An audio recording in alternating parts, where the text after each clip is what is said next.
والآخرة ويختم لنا ولكم بالحسنى في خير ولطف وعافية وإلى حضرة النبي محمد صلى الله عليه وسلم. الفاتحة.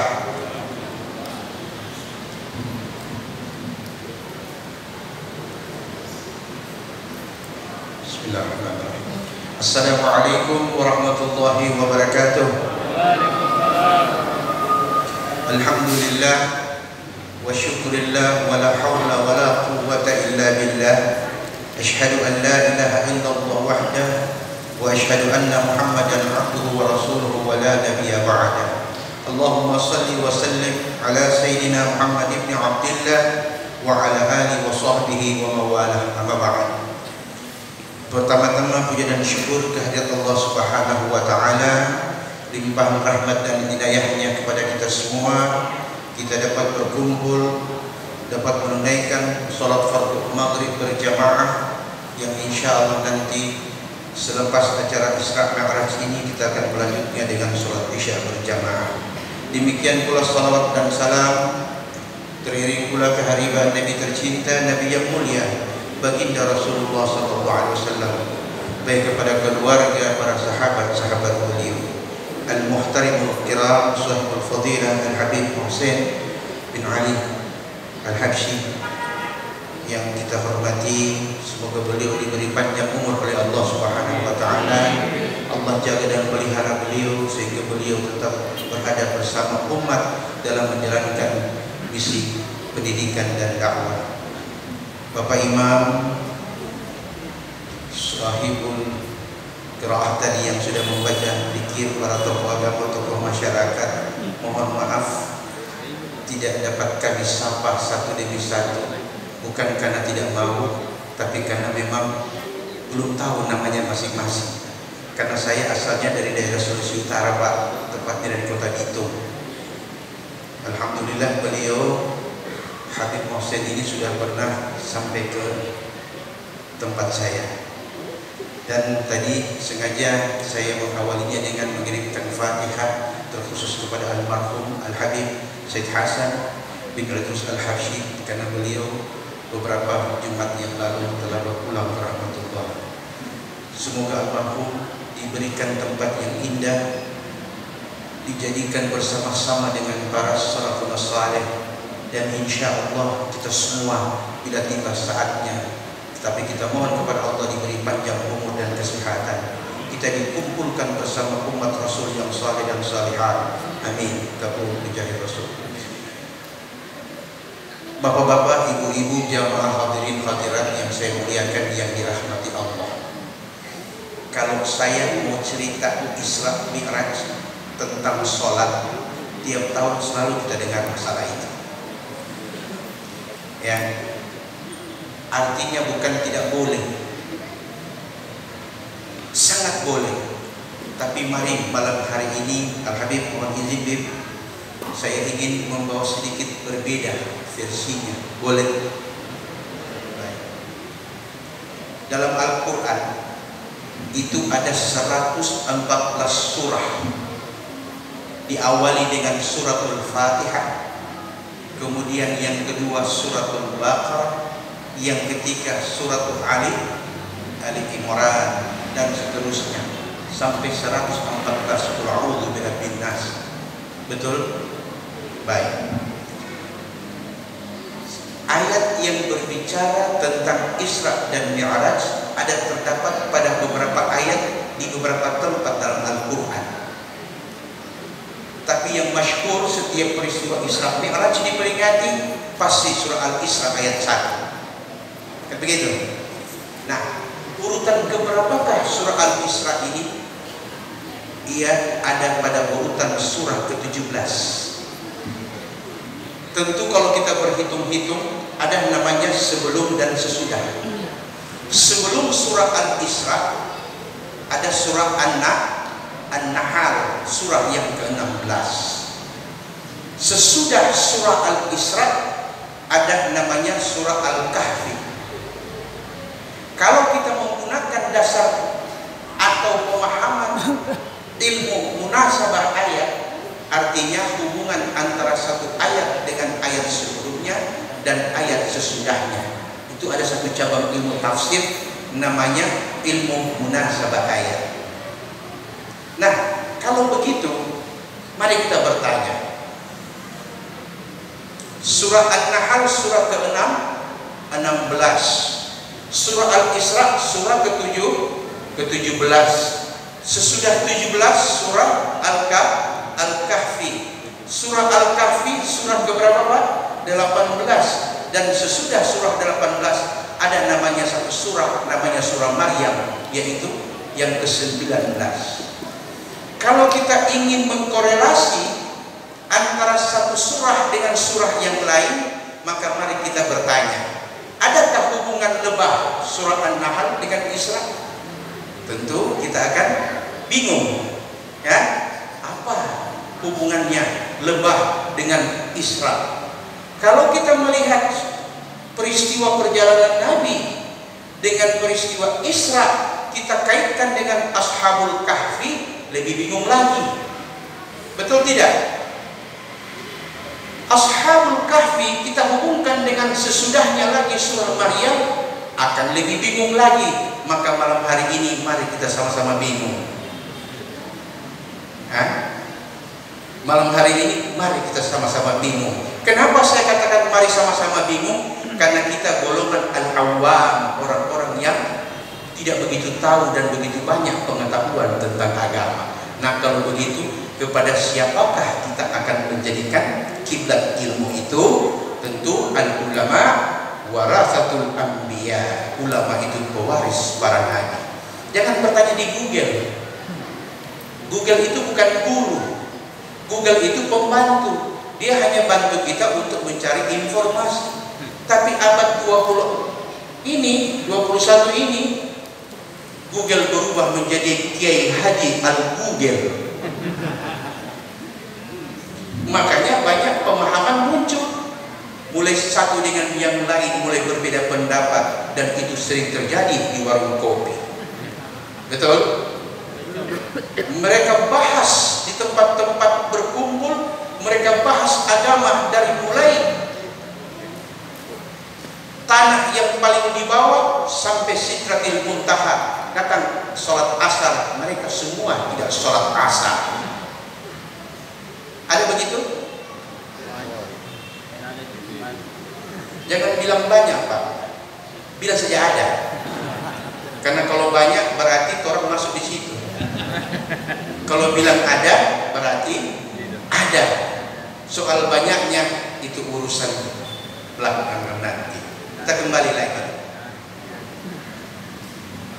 Kalau kita merujuk kepada ilmunya ulama, salah satu di antaranya yaitu Syekh Wahbah Az-Zuhaili, Profesor Dr. Bustanul Arifi. Beliau mengatakan begini, surah An-Nahl berbicara tentang banyak hal, tapi yang dijadikan nama surah tersebut dinamakan An-Nahl, itu artinya lebah. Nabi mengatakan al-mu'min kan nahlah la ta'kuluhu illa thayyiba wa la tad'u illa thayyiba, kata Nabi. Orang beriman, bukan muslim Pak ya, yang Nabi bilang orang beriman. Kalau muslim banyak, orang beriman dihitung. Betul tidak? Apalagi orang bertakwa, lebih kurang lagi. Jadi urutannya muslim semua kita, mukmin nanti ditanya dan disaring satu-satu. Kalau sudah lolos sebagai orang beriman, baru kita lihat di mana keunggulan lainnya. Dia mungkin masuk di orang-orang yang bertakwa. Nah, Nabi mengatakan al-mu'min kan nahla, orang beriman itu bagaikan lebah, la ta'kuluhu illa thayyiba, seekor lebah tidak makan kecuali itu yang baik. Wala tad'u illa thayyiba, ia pun tidak meninggalkan sesuatu kecuali yang baik pula. Mari kita lihat lebah. Lebah kalau dia mau hinggap di atas sebuah bunga, dia putar-putar dulu Pak, tidak langsung mendarat seperti lalat.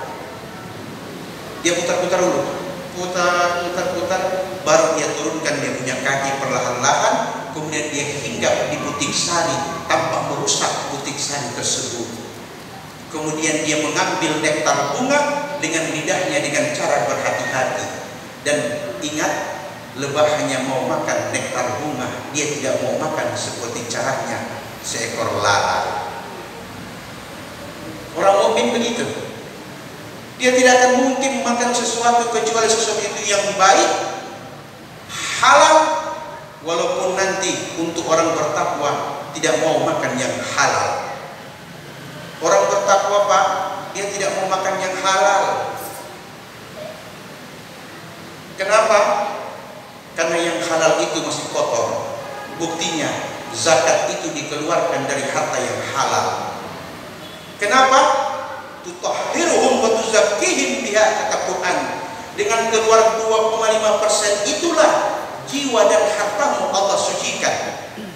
Berarti yang halal masih ada hak manusia di dalamnya. Orang bertakwa tidak mau makan yang ada haknya orang. Bisa dipaham? Apalagi ambil uangnya, tidak tusuk orangnya.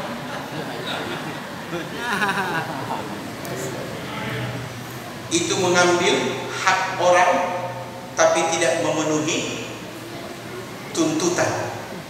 Ini tinggal beberapa hari lagi kita kembali, kita tidak bahas itu. Kita kembali ke yang pertama tadi. Orang beriman seperti lebah, dia tidak makan kecuali yang baik.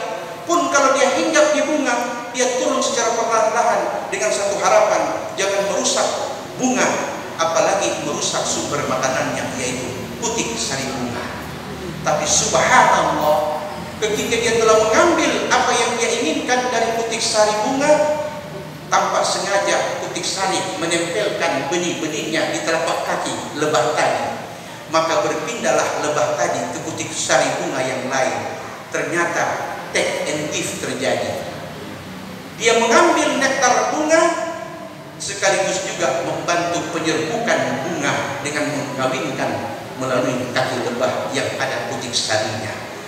Orang beriman seperti lebah, dia tidak makan kecuali yang baik. Wala tada'u illa thayba, dia pun tidak akan mungkin meninggalkan kecuali yang baik pula. Bukankah nektar bunga ditinggalkan pada butik sari bunga yang lain akan terjadi pembuahan, kemudian terjadi perkembangan? Demikian Allah menjadikan hubungan timbal balik antara lebah dan bunga. Orang mukmin pandai menerima, harus pandai juga memberi. Ada rasa syukur. Man lam yashkur bil qalil lam yashkur bil kathir, kata Nabi. Bila seseorang tak sanggup mensyukuri yang sedikit, apalagi yang banyak. Sedikit saya tidak pandai berterima kasih, apalagi yang banyak. Terbukti di mana? Terbukti kebanyakan orang muslim. Begitu banyak nikmat Allah berikan kepada mereka, namun hanya sedikit yang mau sholat 5 waktu. Betul? Bilang je betul. Betul. Berikut, apa hubungan An-Nahl dengan Al-Isra? Allah katakan, setiap saat terjadi keajaiban di muka bumi, engkau tidak melihat itu kebesaran Allah. Tidakkah seekor ratu lebah mampu menjadikan koloni sampai 35.000 anak lebah? Setiap hari ia bertelur, ia tidak dibuahi oleh pejantan lebah, tapi dengan makanan-makanan yang halal, yaitu bipolen dan royal jelly, maka ratu lebah mampu bertelur setiap saat untuk menciptakan koloni lebah dalam satu sarang. Kata para ahli, sampai 40.000 anak lebah bisa lahir dari rahimnya seorang ratu. Ada hubungan tidak? Sudah mulai ada sedikit toh? Nah, Allah katakan, lebah saja sudah mampu memberikan kalian iktibar, sudah mampu memberi kalian nasihat bagaimana kuasanya Allah menjadikan seekor lebah mampu bertelur hingga puluhan ribu. Jangan kau heran dengan ayat yang turun kemudian, yaitu yang ke-19 surah Maryam, ketika Nabi Isa lahir tanpa ayat. Engkau heran kenapa itu terjadi. Padahal ratu lebah setiap hari bertelur, kau tidak percaya. 16, 19, dia lompat, dia balik lagi. Kalau peristiwa kelahiran Isa pun tidak membuat engkau sadar betapa kuasanya Allah Rabbul Jalil, maka ingatlah sesudah surah An-Nahl ada surah Al-Isra. Itu peristiwa yang maha dahsyat yang Allah perlihatkan hanya kepada salah seorang hambanya yang ia cintai. Itulah baginda Nabi Muhammad sallallahu alaihi wasallam. Tapi itu belum ada, tak konek-konek sedikit. Kita lompat lagi dari surah An-Nahl, kita lompat surah ke-18, surah Al-Kahfi. Dinamai surah Al-Kahfi karena ada peristiwa 7 orang pemuda dengan seekor anjing yang mempertahankan imannya daripada kezaliman seorang penguasa Namrud. Ia lebih memilih meninggalkan dunia dan apa yang ia cintai daripada imannya hilang tanpa sebab. Maka mereka larilah. Dalam sejarah kemudian dikenal 7 pemuda dengan seekor anjing tertidur 309 tahun di dalam sebuah gua. Mereka tidak menemui kematian, mereka tidak menemui kelaparan, kehausan, tidak, mereka tidak mengalami kepayahan. Karena orang kalau tidur terus juga payah, Pak. Nanti kita buktikan Ramadan nanti, mulai habis sahur tidur terus sampai nanti maghrib baru bangun. 3 hari mari sakit, kelebihan namanya. Nah, 3 hari saja orang bisa sakit kalau terus menerus tidur tanpa ada gerakan. Bagaimana 309 tahun?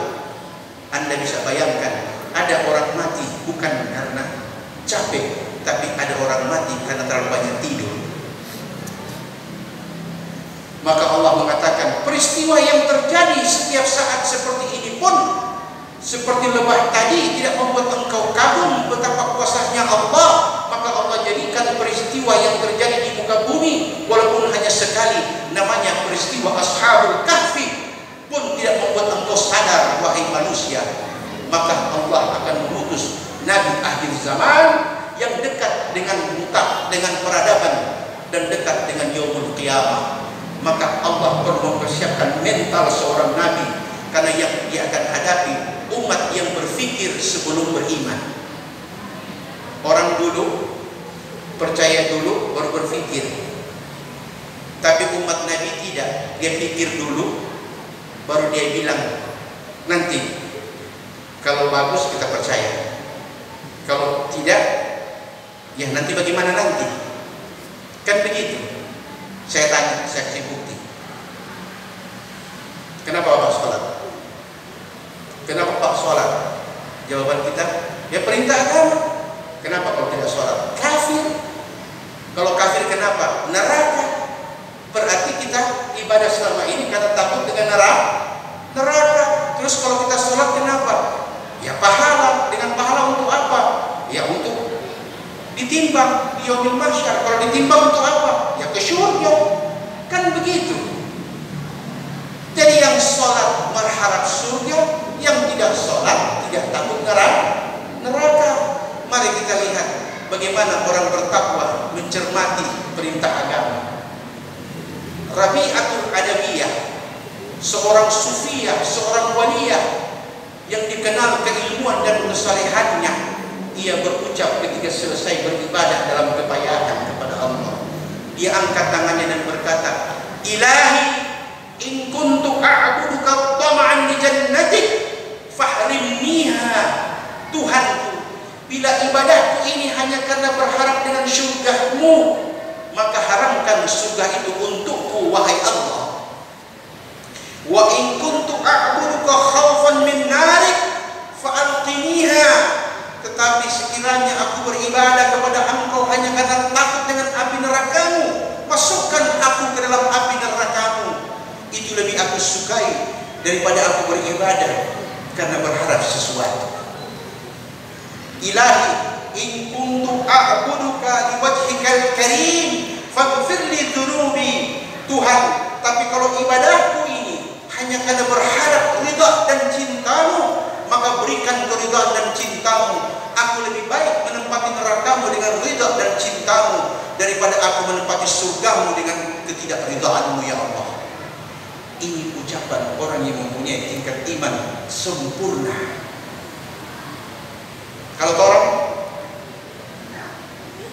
Kalau kita orang bagaimana?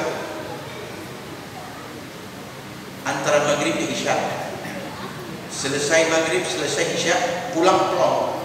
Tidak pernah merasa bahwa kita ini diterima atau tidak. Yang penting sholat. Intinya kita beribadah kepada Allah, mulai kita arahkan niat kita berharap ridha dan ampunan Allah. Setiap sholat kita berharap, ya Allah, ridhai hamba-Mu ini. Raditu billahi rabba, aku ridha Allah menjadi Tuhanku. Itu kan ucapan. Wa bil Islam dinan, dan aku ridha melalui Islamlah aku faham, melalui Islamlah aku mengerti bagaimana aku menyembah kepadamu dan bagaimana aku mencintai Nabi dan Rasulullah Muhammad sallallahu alaihi wasallam. Itu yang dimaksud tadi. Sehingga ketika kita hubungkan antara surah An-Nahl dengan surah Al-Isra, Al-Kahfi, maka akan berkoneksitas antara satu surah dengan surah yang lain. An-Nahl tentang lebah, Al-Isra kebesaran Allah yang lebih besar daripada peristiwa tidurnya 7 pemuda dengan seekor anjing. Lebih dahsyat peristiwa itu dari kelahiran seorang putra yang namanya Isa binti Maryam, dan lebih hebat dari kejadian sehari-hari Ratu Lebah melahirkan 35.000 koloni. Makanya wajar Al-Isra ayat 1 berbunyi Subhanalladzi, Maha Suci Allah yang, berarti di situ ada satu silah mausul, ya, yang menghubungkan kata yang dengan sebuah perjalanan. Berarti ada keterlibatan Allah dalam perjalanan itu. Bukan sekedar kehendak Allah, tapi ada kuasa dan iradat Allah. Terbukti ketika sampai di penghujung perjalanan, Jibril berkata kepada Nabi kita Muhammad sallallahu alaihi wasallam, "Ya Muhammad, lanjutkan ke atas. Saya tidak bisa menemani engkau sampai ke Sidratil Muntaha ila Rafrafil A'la." Nabi kita bertanya, bagaimana bisa ya Jibril?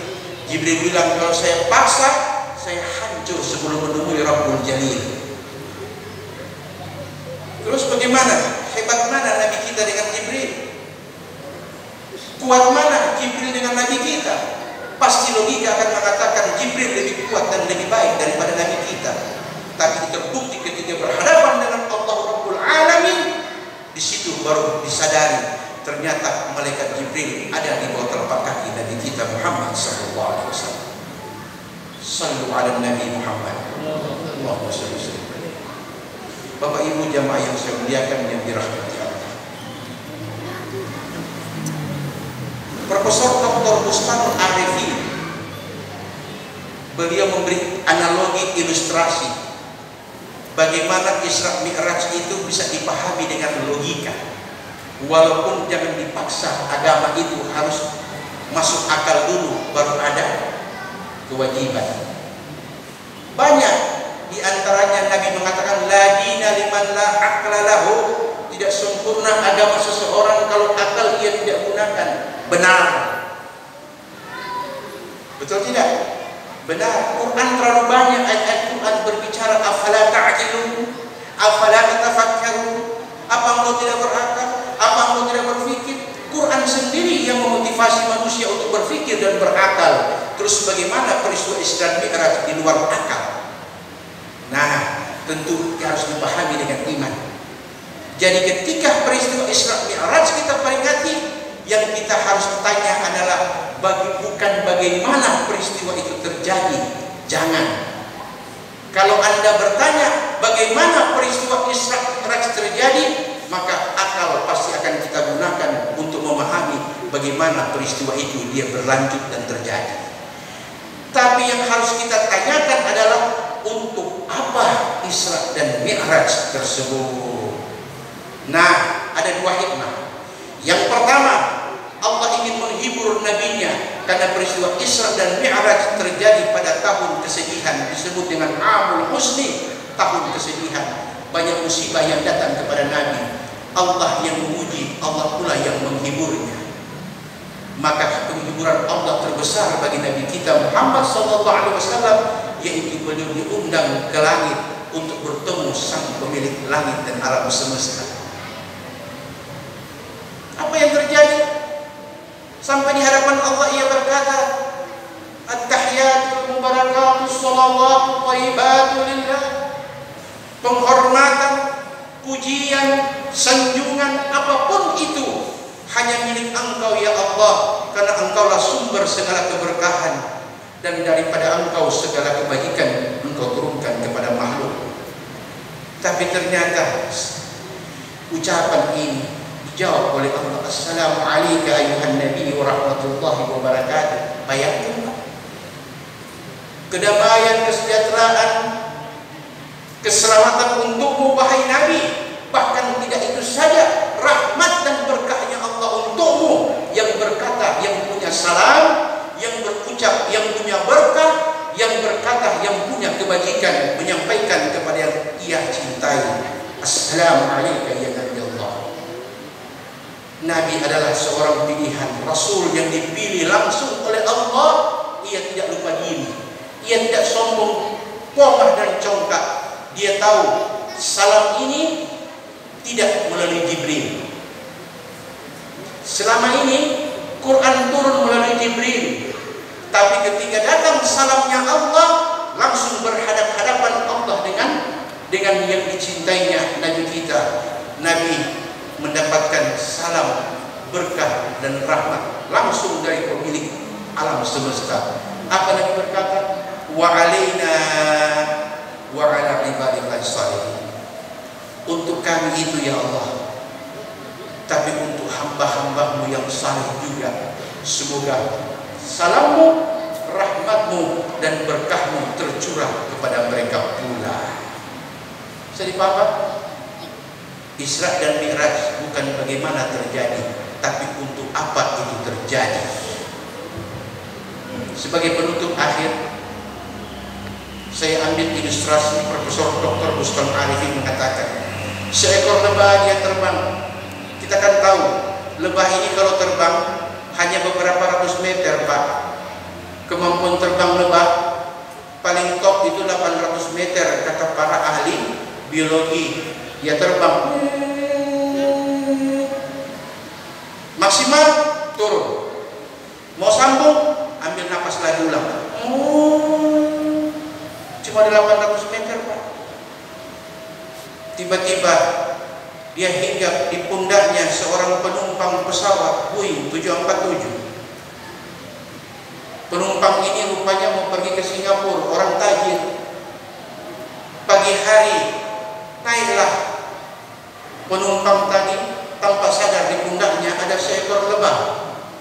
Ketika sampai di Singapura, penerbangan Jakarta Singapura kurang lebih 1 jam, Pak. Sampai di Singapura hanya mau beli kos kaki. Turun dari pesawat, pakai mobil, pergi ke mall, beli kos kaki, balik lagi ke bandara, naik dengan pesawat yang sama untuk kembali ke Jakarta. Lebah tidak kemana-mana, tetap di pundak sang penumpang. Sampai di Jakarta, naik mobil, lebah terbang cari kawan-kawannya. Kemudian lebah berkata, teman-temanku yang baik hati, aku baru pulang dari Singapura. Kira-kira teman-temannya bilang apa, Pak? Hah?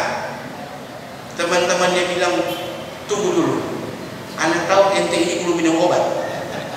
Ini saya ini lebah senior, saya terbang lebih sedikit dari ente. Yang lain 800, saya 801. Toh tidak pernah terjadi terbang ke Singapura ribuan kilometer, pergi pagi pulang siang. Impossible. You know impossible? I cannot believe it. Saya tidak percaya, kata teman-teman lebah. Tapi susah bagi lebah untuk membuktikan bagaimana perjalanan itu benar-benar terjadi. Mau dipaksa, tidak bisa. Saya tidak bisa datangkan itu pesawat, saya tidak bisa datangkan pilot, saya juga tidak punya rekaman. Yang ada hanya ingatan. dan perasaan ketika merasakan perjalanan Jakarta direct ke Singapore City. Peristiwa ini terjadi kepada Nabi kita Muhammad SAW 1400 tahun yang silam. Bagaimana Nabi diperjalankan oleh Allah dari Masjidil Haram ila Masjidil Aqsa, kemudian Mi'raj sampai ke Rafiqil A'la. Sekembalinya sepertiga malam, beliau menceritakan kepada sahabat-sahabatnya, ada yang percaya, lebih banyak yang ragu, dan yang lebih banyak lagi tidak menerima peristiwa itu. Bisa dipaham? Jadi jangan kita bertanya bagaimana itu terjadi, tapi bertanyalah untuk apa itu terjadi, untuk memperlihatkan kebesaran Allah. Dan disitulah Nabi menerima as-salatu imaduddin, salat itu tiangnya agama. Ingin berpanjang-panjang dan berlebar-lebar, tapi apa boleh buat, karpet salat lebih panjang dan lebih lebar. Wabillahi taufiq wal hidayah. Assalamualaikum warahmatullahi wabarakatuh. Demikianlah hikmah Isra Mi'raj pada malam hari ini yang disampaikan oleh Ustaz Mahmud bin Muhammad Qasim SAG. Dari panitia masih mengucapkan terima kasih kepada Ustaz. Bapak Ibu yang kami hormati, selanjutnya kita akan mendengarkan lagi ceramah agama penutup yang akan disampaikan oleh Habib Hussein Al-Habsyi.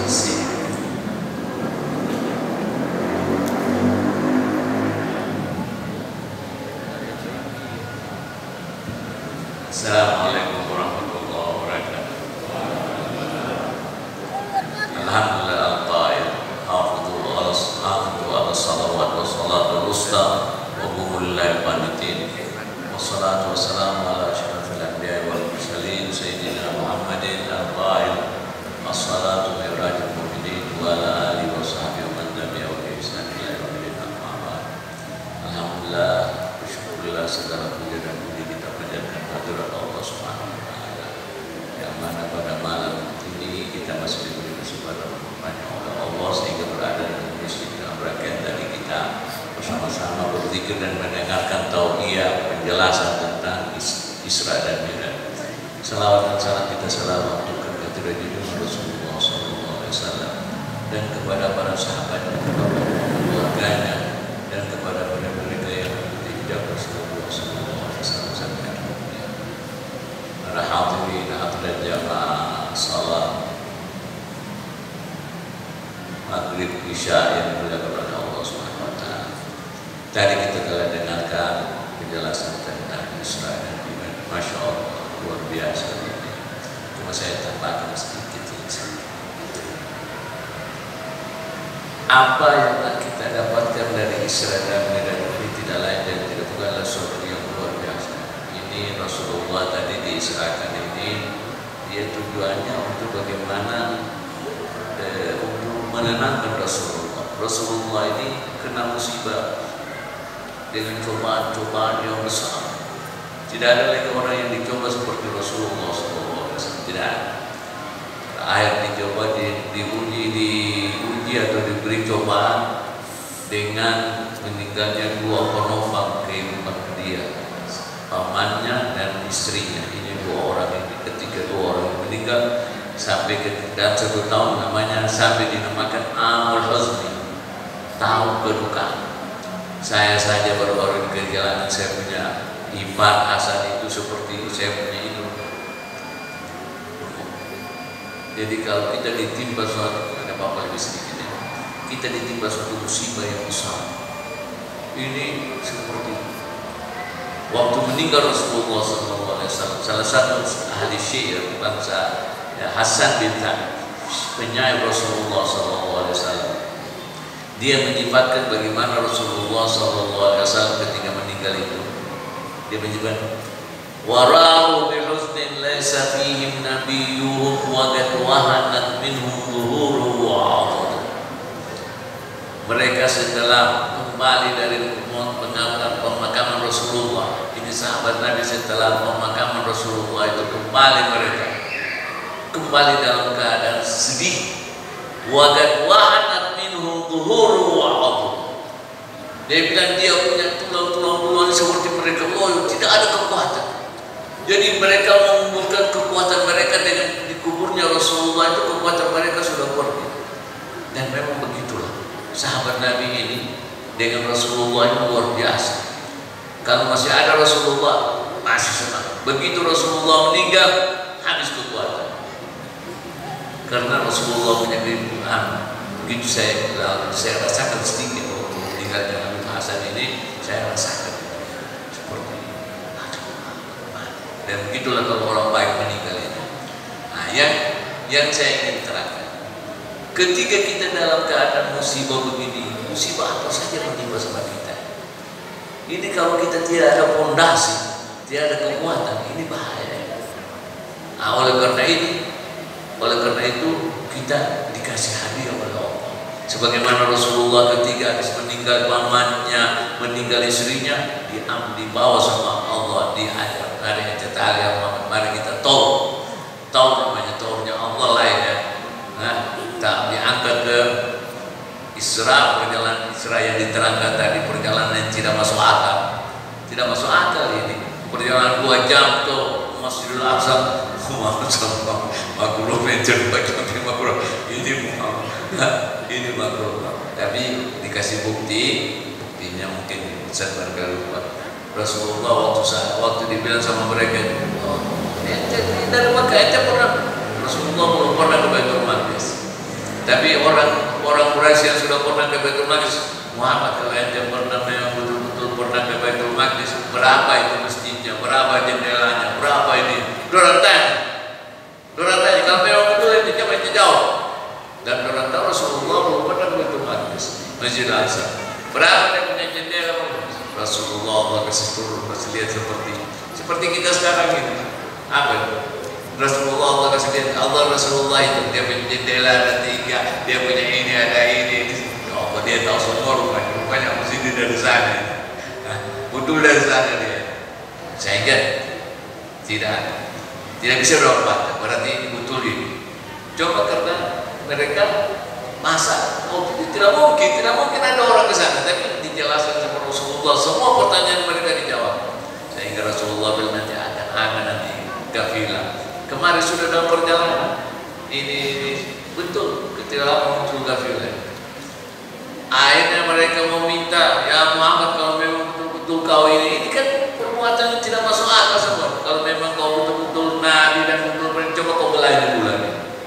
Nah, disitulah terjadi insikal kabar di pelabuhan. Minta mereka pembuktian lebih dahsyat. Ini perjalanan yang tidak masuk akal ini harus ada pembuktian. Minta pembuktian ini. Kalau memang betul-betul kau betul coba kau melayani bulan. Ini bulan terang. Rasulullah ambil wudu apa semua sembahyang minta sama Allah, kelihatan itu bulan terbelahnya bulan itu di zaman waktu Rasulullah diminta sama bangsa Quraisy terbelah di Chicago. Itu pun mereka belum percaya. Mereka bilang ini sihir, bukan Muhammad kita punya mata di sihir. Tapi mereka tahu juga kalau sihir itu tempatan saja, lokal. Sihir itu lokal, tidak mungkin mempengaruhi kepada orang yang di luar, jauh dari sana. Akhirnya waktu pulang orang dalam perjalanan, kamu ada, oh iya betul kita pernah lihat terbelah apa semua. Berarti bukan lokal, bukan sihir. Kalau sihir itu lokal, tidak bisa melebihi. Kita mungkin dia bisa sihir, tapi orang lain di sana dia tidak bisa sihir. Tapi ternyata orang yang pulang masuk dari sana, kita betul memang orang tanya kami dia terbelah itu. Dan sampai sekarang menurut penelitian ada bekas penelitian terbelah ini. Tapi yang ingin kita anukan apa hasil perjalanan Rasulullah ke Sidratul Muntaha apa yang kita mendapatkan Rasulullah di bawah untuk menerima suatu hadiah. Nah, kalau untuk Rasulullah barangkali sudah Allah kasih lihat linuriyahu min ayatina innahu was-sami'ul basir. Allah kasih lihat kebesaran Allah, Rasulullah sudah lihat kebesaran yang naik ke Sidratul Muntaha. Mungkin Rasulullah sudah penuh dengan iman dan sudah kuat. Saya mau berjuang lagi, betul-betul. Tapi bagi kita umatnya, bagaimana kita mengambil konten atau pengaruh dengan kejadian itu supaya kita mendapatkan kebaikan seperti kita merasakan apa yang dirasakan oleh Rasulullah. Allah ketika Rasulullah turun dikasihlah hadiah kepada Rasulullah sallallahu khams. Sembahyang lima waktu ini yang dari 50 menjadi permintaan demi sampai lima waktu ini yang kita dapatkan. Ini salat 5 waktu inilah yang kita punya, yang harus kita jaga. Karena ini hadiah dari Allah untuk bertemu kepada Allah. Kita tidak mungkin lagi diisratkan ke sana, tidak mungkin. Kalau kita setiap orang dikasih seperti Rasulullah, ya dahsyatnya kita setiap saat dari cuma Rasulullah yang Israel. Kita untuk bagaimana supaya bisa ketemu Allah. Jadi saya baca as-salatu mi'rajul mu'minin, salat ini mi'rajnya orang mukmin. Bagaimana menghadap kepada Allah? Ini sarana yang Allah berikan kepada kita ini. Ini sarana yang paling mahal, yang paling agung, yang paling top sarana untuk bertemu kepada Allah. Salat itu yang tadi saya baca itu ayat hafidhu ala salawat wa salatul usta wa qumu lillahi qanitin. Jagalah ini sembahyang ini dan sembahyang pertengahan itu. Menurut tafsir salatul asar ada yang bilang sembahyang pertengahan, semua sembahyang dalam 5 waktu itu sembahyang pertengahan ini semua. Wa qumu lillahi qanitin, dan berdirilah kepada Allah dengan berdiri seraya berdoa kepada Allah Subhanahu wa taala. Berdirilah untuk Allah. Kita ini kalau berhadapan dengan pembesar kita, orang besar itu, masya Allah, tenangnya kita luar biasa. Nah, kalau menghadapi orang besar, masya Allah, menghadapi Allah kadang-kadang.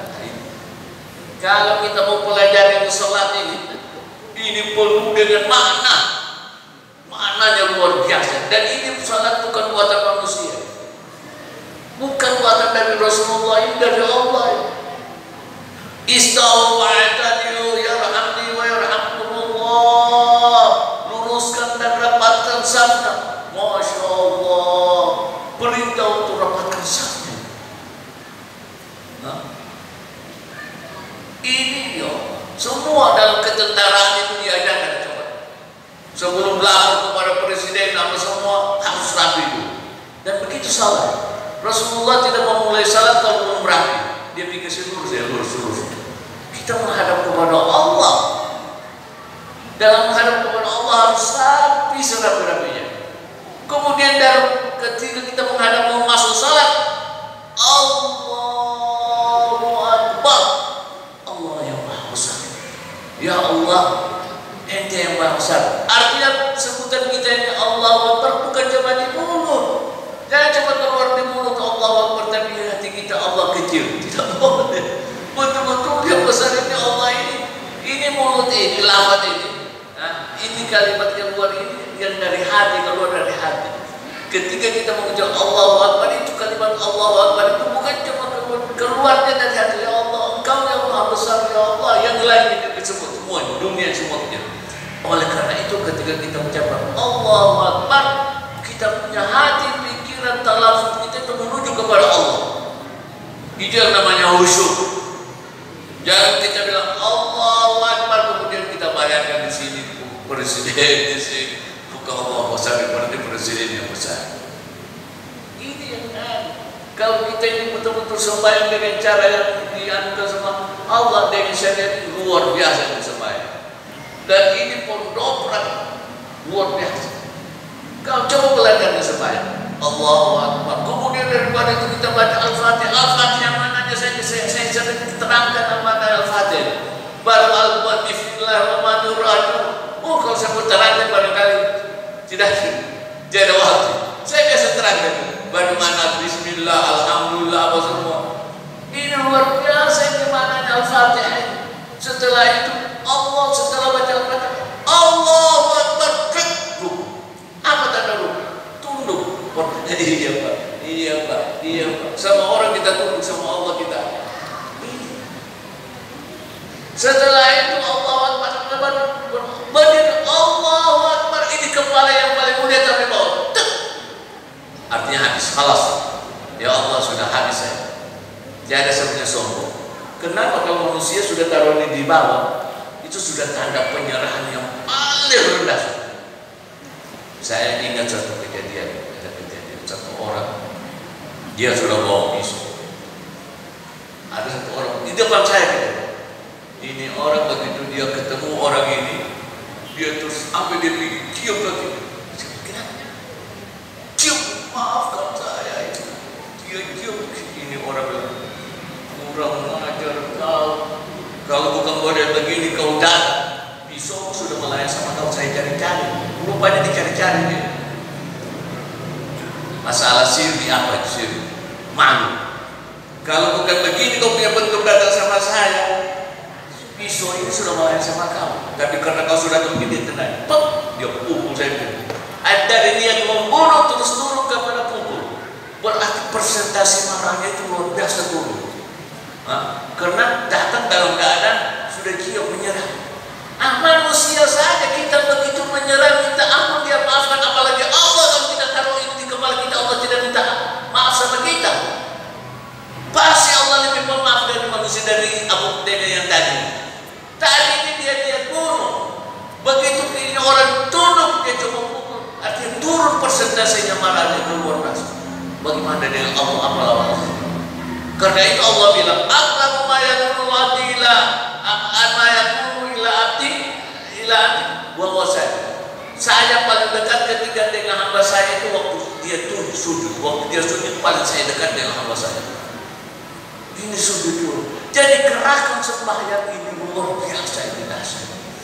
Sehingga ini yang jadi senjata kita dalam menghadapi kehidupan ini. Ketika kita menghadapi kehidupan ini, kita bersama Allah, insya Allah kehidupan ini tidak ada masalah.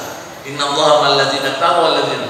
Allah bilang, "Ista'inu bis-sabri was-salah wa innaha lakabiratun illa 'alal khashiyin." Wahai orang yang alladzina amanu ista'inu bis-sabri was-salah. Wahai orang yang beriman, minta tolonglah kamu dalam menghadapi kehidupan kamu di dunia ini dengan sabar. Kita dalam menghadapi harus sabar. Manusia harus sabar. Ini sabar, ini miftahul fadl. Itu landasan pertama, sabar. Tapi bukan jangan sabar. Kalau sabar kadang-kadang kita tidak kuat juga. Wassalah dan sembahyang. Minta tolong setelah dia sabar, ente minta tolong, minta ambil wudu 2 rakaat, ambil wudu baru sembahyang 2 rakaat. Minta sama Allah, insya Allah selesai. Karena Rasul idza faza'u idza kana Rasul idza hazabahu amr fazi'a ila shalah. Rasulullah kalau ada urusan genting, dia fazi'a ila shalah. Dia ambil wudu, dia sembahyang Allah. Dia minta sama Allah. Dan selesai semua masalah. Allah yang menjawab. Karena kita kalau sudah dekat dengan Allah, wa may yatawakkal 'ala Allah fa huwa hasbuh.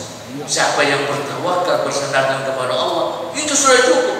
Kita kalau bersandarkan dengan manusia, dengan presiden, apalagi zaman sekarang dengan ini, masya Allah pedenya kita. Padahal belum tentu bikin kebaikan sama kita. Pede kita. Wah, kita punya belakang ini, ada presiden, ada ini, pede. Tapi kita tidak pede kalau dia ngomong. Kenapa? Karena salat kita belum betul. Tapi kalau salat kita betul, hubungan kita dengan Allah betul, insya Allah Allah yang selesaikan segala urusan. Bahwa hasbuh innallaha balighu amri qad ja'alallahu kulli syai'in qadir. Insya Allah kalau dia tawakal betul-betul kepada Allah, itu sudah cukup dan Allah akan menyampaikan segala urusannya. Allah yang menyampaikan segala urusannya. Qad ja'alallahu kulli syai'in, karena segala sesuatu sudah ada kadarnya sama Allah Subhanahu wa taala. Jadi ini yang kita dapatkan sekarang. Salat 5 waktu. Hafidhu 'ala sholawati was sholatul wusta. Jagalah sembahyangmu, peliharalah sembahyang. Bukan sembahyang saja, pelihara, jaga rukun-rukunnya, jaga khusyuknya, jaga semua. Waktu-waktunya, jangan kita punya diri kita urus, kita punya anak kita tidak perhatikan. Kita sembahyang, kita punya anak tidak sembahyang, kita tidak boleh. Ini bahaya. Alladzina hum an salatihim sahun, celaka. Fawailul lil musallin, celakalah orang-orang yang sembahyang. Kenapa dia celaka? Alladzina hum an salatihim sahun, yang perihal tentang perihal sembahyang mereka pandangnya. Kalau perihal sembahyang, jangan ya. Kalau perihal yang lain, kalau tidak sekolah, aku yang lain sekolah itu. Orang aja kau tidak sekolah. Tapi kenapa dia sembahyang? Biasa, tidak ada marahnya. Marahnya kepada anak tidak sekolah luar biasa atau yang lain, tapi kalau tidak sembahyang, masya Allah dia punya dia tidak apa. In'am salat, perihal sembahyang mereka pandang enteng. Ini tidak boleh juga. Karena kalau kita pandang itu berarti kita juga harus tidak menjaga anu semua. Alladzina hafizu ala salat, menjaga salat, menjaga perihal sembahyang di luar bukan. Hafizu ala salawat wa salat wa qumu lillahi, dan berdirilah kepada Allah dengan berdiri yang penuh makna, doa, tangis, bukan berdiri begini tapi berdiri dengan makna, tangis, doa, ya Allah, berdiri dengan penuh makna, penuh tangis, penuh doa, penuh apa, dan berdiri di hadapan Allah Subhanahu wa taala ketika kita menghadapi Allah Subhanahu wa taala. Mudah-mudahan dengan berkat Mi'raj ini kita diberi khusyuk oleh Allah. Ini khusyuk, ini khusyuk menghadap salat sembahyang ini, rohaniat sembahyang ini. Rohaniat sembahyang ini khusyuk. Kalau kita khusyuk, insya Allah kita punya sembahyang yang bermakna dan menjadi kekuatan rohani yang luar biasa, dan kita akan diturunkan kepada Allah petunjuk dan petunjuk dan petunjuk dalam sembahyang kita, sehingga kita menjadi orang-orang qad aflahal mu'minun alladzina hum fi shalatihim khashi'un. Telah berbahagialah orang mukmin yang dalam sembahyangnya mereka itu khusyuk. Alladzina hum fi shalatihim khashi'un, menjadi khusyuk. Kita akan menjadi orang yang bahagia, dan kebahagiaan dalam kehidupan ini akan Allah berikan kepada kita, karena sembahyang adalah kunci segala kebahagiaan. Barangkali ini sedikit dari saya, mudah-mudahan bermanfaat kepada kita semua. Wabillahi taufiq hidayah. Wassalamualaikum warahmatullahi wabarakatuh.